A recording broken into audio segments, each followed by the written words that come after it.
আসসালামু আলাইকুম। আশা করি সবাই অনেক, অনেক ভালো আছেন। আমিও আলহামদুলিল্লাহ অনেক ভালো আছি। আজকে আপনাদের সঙ্গে শেয়ার করব পাঙ্গাস মাছের একটা খুব সুন্দর রেসিপি। আশা করি আপনাদের ভালো লাগবে। আসলে অনেকেই আছেন যারা পাঙ্গাস মাছ খেতে পারেন না, বলেন যে গন্ধ লাগে। যদি এইভাবে রান্না করেন তাহলে আমার মনে হয় না যে আর গন্ধ লাগবে এবং খেতে খারাপ লাগবে। তো শুরুতে এখানে খোকসার পাতা তুলতে চলে আসলাম। তো এই যে পাতাগুলো এগুলো কিন্তু আমাদের এখানে খোকসার পাতা নামে পরিচিত। এগুলো কিন্তু অনেকটাই শিরীষ কাগজের মতো কাজ করে। এটার গাটা কিন্তু অনেকটাই খসখসে টাইপের হয়। যার ফলে মাছের গাটা যখন ঘষা হয় তখন কিন্তু গাটা খুব সুন্দর পরিষ্কার হয়ে যায়। তো পাঙ্গাস মাছটা বাজার থেকে নিয়ে আসার পরে ১ম কাজ হচ্ছে এটার গাটা খুব ভালোভাবে ঘষে পরিষ্কার করতে হবে। তো এখন আমি ২ টো মাছ দেখাচ্ছি। একটা আমি ঘষে নিয়েছি, আরেকটা কিন্তু ঘষা ছাড়া। তো দেখলেই আপনারা বুঝতে পারছেন যে যেই মাছটা ঘষে নেওয়া হয়নি তার গাটা কিন্তু অনেক চিকচিক করছে আর পিচ্ছিল ভাব আছে। কিন্তু যখন মাছটা ভালো করে ঘষে নেওয়া হবে তখন কিন্তু এই চিকচিকে ভাবটাও আর থাকবে না, আর পিচ্ছিল ভাবটাও কমে যাবে। আর যখন আপনি ভালো করে ঘষে নিবেন তখন কিন্তু এর যে গন্ধটা, রান্নার পরে যে গন্ধটা আসে সেটাও কিন্তু অনেকাংশে কমে যাবে। তো পাঙ্গাস মাছটা কিন্তু ভালোভাবে ঘষে তারপর কেটে খুব ভালোভাবে ধুয়ে নেওয়া হয়েছে। আর এটা কিন্তু অবশ্যই লবণ দিয়ে খুব ভালো করে ধুয়ে নিতে হবে। আর এখন কিন্তু এই মাছটা দেখতে পাচ্ছেন যে এটা কিন্তু অনেক ছোট, ছোট করে কাটা হয়েছে। নরমালি কিন্তু আমরা যেভাবে পিস করি সেরকম করে কিন্তু কাটা হয়নি। অনেকটা ছোট, ছোট করে কাটা হয়েছে।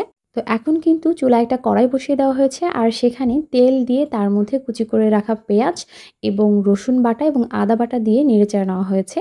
আর এখন একটা বাটির মধ্যে একে, একে সব মসলাগুলো দিয়ে দেওয়া হচ্ছে। যে মরিচের গুঁড়া, হলুদের গুঁড়া, জিরের গুঁড়া, একটু ধনিয়া গুঁড়া, লবণ। কেউ চাইলে এখানে হালকা একটু মসলার গুঁড়াও দিতে পারেন। তো সবগুলা দিয়ে এখানে পানি দিয়ে মেখে এটা কিন্তু কড়াইতে দিয়ে দেওয়া হলো এবং এটাকে এখন কিছুক্ষণ কষিয়ে নিতে হবে। ভালোভাবে কষানো হয়ে গেলে যখন এই মশলাগুলো থেকে তেল ছেড়ে দিবে তখন কিন্তু এখানে মাছটা দিয়ে দিতে হবে। তারপর মাছটাকে নেড়ে-চেড়ে এই মসলার সাথে কিন্তু ভালোভাবে মিক্স করে নিতে হবে এবং যখন এটা ভালোভাবে মেশানো হয়ে যাবে তখন এখানে খুব সামান্য পরিমাণে একটু পানি, খুবই অল্প পরিমাণে একটু পানি দিয়ে এটাকে একটু ঢেকে দিতে হবে। তো এই রেসিপিটা আমাদের এখানে বেরন নামে পরিচিত। সাধারণত দেখা যায় যে বোয়াল মাছের বেরন করা হয়।